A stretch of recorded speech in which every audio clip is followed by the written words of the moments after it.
Good evening. December 11th may go down as the day of the biggest robbery in our country's history, and it happened right here in New York. It's December 11th, 1978. In the freezing dark of a New York night, a small crew moves in on the Lufthansa cargo terminal at JFK Airport. Within 90 minutes, they disappear with $5 million in cash and $875,000 in jewels, worth nearly $28 million today. It was a job so clean, so quick, it seemed untouchable. But in the underworld, nothing stays clean for long. The man pulling the strings was James "Jimmy the Gent" Burke, an associate of the Lucchese crime family. On screen in Goodfellas, he's Jimmy Conway, smooth, calculated, and quietly ruthless. In real life, he wasn't even a made man, but he had the brains and the nerve to outmaneuver them all. Burke got the tip from bookmaker Martin Krugman, who heard from cargo worker Louis Werner that a fortune in unmarked bills was coming through Lufthansa.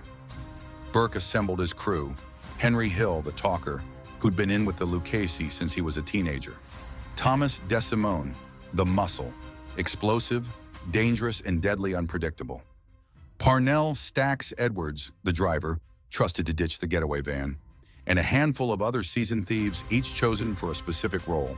The plan was surgical: cut the alarms, subdue the guards, load the cash, and vanish before anyone knew. And it worked. Not a single shot fired.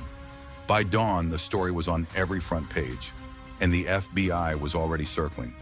That's when Burke's paranoia took over. Stacks Edwards failed to get rid of the van, leaving fingerprints behind. Days later, he was shot dead in his apartment. Krugman started asking for his share. He vanished, believed to have been killed and buried in pieces.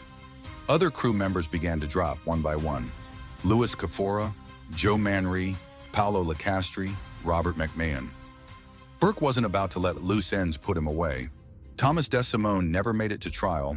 He disappeared in January 1979, likely taken out by the Gambino family in revenge for the murder of William "Billy Bats" Bentvena, a made man killed over a petty insult. Henry Hill, sensing he was next, chose survival over loyalty. In 1980, facing a drug trafficking charge, he flipped, entering the witness protection program and telling the FBI everything. His testimony led to over 50 convictions, including Lucchese capo Paul Vario and Burke himself. And what about the money, the jewels? They were never recovered. The perfect score dissolved into a trail of bodies, prison sentences, and unanswered questions. Decades later, in 2014, Bonanno capo Vincent Asaro was arrested and accused of involvement in the heist, only to be acquitted. As he walked free, he smirked and quoted Goodfellas: "Don't let them see the body in the trunk." The Lufthansa heist was supposed to be the ultimate mob payday.